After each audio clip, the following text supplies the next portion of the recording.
করে আর তুই রাজার দিকে 3 বার দেখা কথাটা শুনবা বলছে এক রাম নামে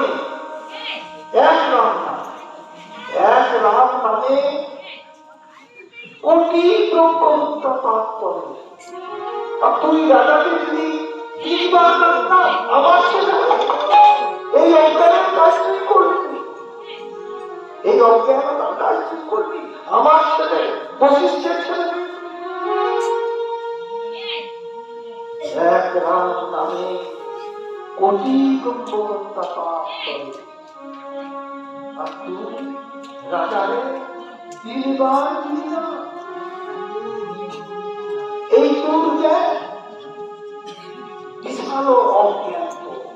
বিশাল অজ্ঞান তো আমি তোকে অভিশাপ দিচ্ছি তুই চন্ডালের ঘরে জন্ম তার কাছে একমাত্র ভক্ত বাবা পিতার চরণে করে পিতা আমাকে এই অভিশাপ তোকে এই অভিশাপ দেব না, তুই রাম নামের মহিমা কমিয়ে দিবি, রাম নামের মহিমা কমে গেল 3 বার দিবি তুমি এক রাম নামে যে কাজ করে সেই রাম নামের মহিমা তুই কমাই দিবি। পিতা আমাকে ক্ষমা করে দাও পিতা, আমাকে উপায় বলে দাও কোন উপায়ে আমার আমি ফিরে যাব এই জন্ম আগের মতো জন্ম পরের জন্মে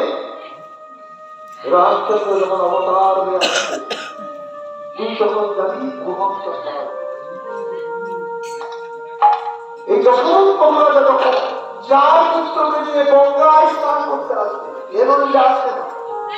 4 পুত্রকে নিয়ে গঙ্গায় স্নান করতে আসছে তুই তখন শ্রীরামের চরণে পড়ে যাবে,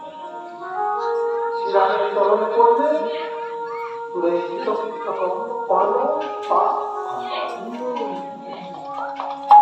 বলিয়ে রাজা রামচন্দ্র ভগবান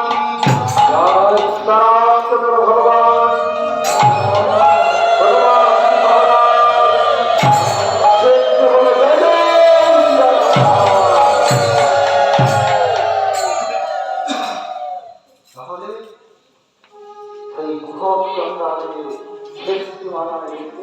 পৌঁছে গেছে।